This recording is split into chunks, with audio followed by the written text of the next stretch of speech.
So let's take a look at what Nino does over here. Alright, so yeah, we see Nino taking a left-hand corner.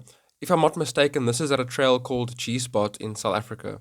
Stellenbosch, South Africa. So let's quickly just assess the way he rides this left-hand corner. Exactly what he does. So all his braking would have already been done before entering the berm, as you are not really supposed to be braking while riding a berm. Taking a quick look at his technique, his right leg is fully extended out, while his left leg is upwards with his knee pointing in the direction that he wants to go. His elbows are slightly bent and he's looking exactly where he's going to be riding and not down at his tire. And lastly, his dropper post is all the way down, allowing him to get nice and low throughout the berm. And now let's take a look at exactly how he does his famous whips. So it looks to me like he's approaching the jump just like he would if he wasn't going to whip.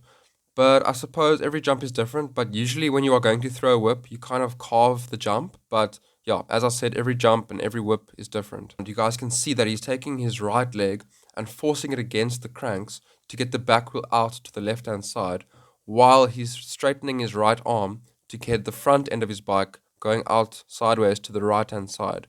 And this is pretty much creating the whip. So as you guys can see, he threw that whip out pretty far to the left-hand side.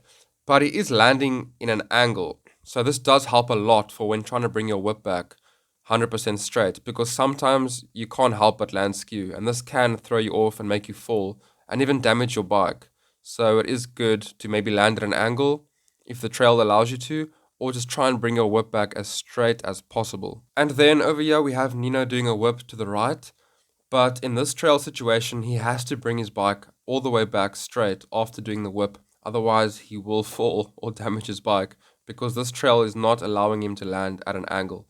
So as you guys can see, he is bringing his whip back 100% straight. So let's take a look at how Nino approaches and jumps a jump. As you can see, dropper post is down, elbows bent, knees bent. He's looking exactly where he's going to be going right before he does the jump. As he reaches the lip of the jump, he does what we call the preload. And this is where you compress your suspension to help you get a little bit of a pop and spring in your jump. As his wheels start to leave the ground, he pulls up on the handlebars while releasing the preload, and this is giving him a nice spring to his jump. My name is Adrian Smith. I'm a mountain bike coach, and I'm also the owner of this channel. Definitely drop me a comment down below. Let me know what you guys thought about this video.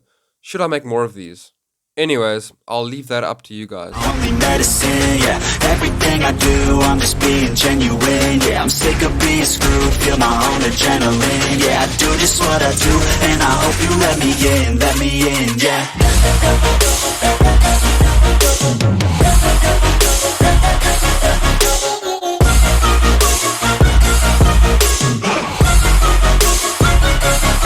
I'm grateful, oh yeah. Able, oh yeah. I'm stable,